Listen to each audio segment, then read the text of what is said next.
সকলের শ্রদ্ধাভাজন ব্যক্তি, নন্দিত জননেতা, কোটালীপাড়া উপজেলা বিএনপির আজকের এই অনুষ্ঠানে বিশেষ অতিথি হিসেবে আমাদের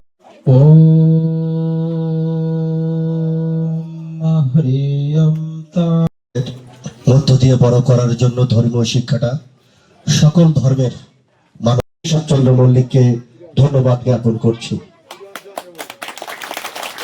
জাতীয়তাবাদী দল কোটালীপাড়া উপজেলা শাখার প্রধান অতিথি সহ বিশেষ অতিথিবর্গ প্রসাদ বিতরণ, আপনারা সকলে একটু প্রসাদ নিয়ে যাবেন। ধর্মীয় শিক্ষা, প্রাতিষ্ঠানিক শিক্ষা যদি না থাকে তো একটি পরিবার অন্ধকারে নিমজ্জিত হবে। তাই আমি দেখেছি যে আমার কাছে যখন সুযোগ আছে তখন আমি কেন আমার এই সনাতন ভাইদের কেন ঠকাবো এবং তাদের কেন আমি এই আলোর পথটি দেখাবো না। এই আলোর পথ দেখানোর জন্য আমি দীর্ঘদিন চেষ্টা করে আসছি। এই চেষ্টার ফলশ্রুতিতে আজকে এই গীতা স্কুলের শুভ উদ্বোধন ঘোষণা করেছি।